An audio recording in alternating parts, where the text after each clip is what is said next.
Voilà la photo, je l'ai prise en 1979. J'avais un ami qui vivait dans la région. Il tenait un drugstore à Gainesville. Et un jour, il me dit « Charles, il faut que tu vois quelque chose. » Et là, je vois un document intitulé « L'authentique Coca-Cola ». Ce document daterait de 1910. Il s'agirait d'une copie manuscrite en mauvais état de la recette originale. Première surprise, il y aurait de l'alcool dans le Coca-Cola, mais aussi des extraits de citron, d'orange, de coriandre, et tout en haut de la liste, un ingrédient très étonnant. What's that? C'est quoi ça? F-E, Coca. Extrait de feuilles de coca. À l'origine, dans la recette, aurait donc figuré la feuille de coca et son dérivé, la cocaïne. Ce serait d'ailleurs pour cette raison que le soda s'appelle Coca-Cola. Pourquoi mettre de la drogue dans une boisson? La réponse est à 40 km de là, dans la ville de Columbus. C'est ici qu'a vécu John Pemberton, l'homme qui a inventé le Coca-Cola. Une jolie maison, transformée en musée. Voici tout ce qu'il reste de l'histoire de ce pharmacien. Il a inventé différentes boissons. En voici quelques publicités ici. Il passait son temps à fabriquer des mixtures.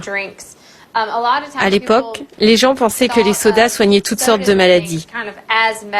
C'est pour ça qu'on trouvait les sodas dans les pharmacies. C'était un peu comme des médicaments. Et à la base, le Coca-Cola, c'était un médicament. Oui, Coca-Cola était un médicament et il contenait de la cocaïne au début. C'était censé vous soigner pour toutes sortes de douleurs, que ce soit à la tête, au ventre, toutes sortes de maladies en fait.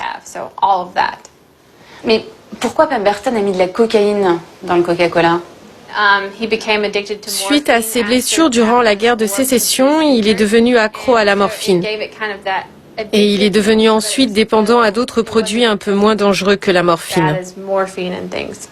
Vous faites visiter cette maison à des classes, des enfants, et vous leur dites pas, en fait, qui était vraiment le docteur John Pemberton. Vous leur parlez pas de son problème avec la drogue, vous parlez pas de cocaïne? Non, on donne juste aux enfants des informations basiques sur Coca. On ne leur parle pas de la cocaïne.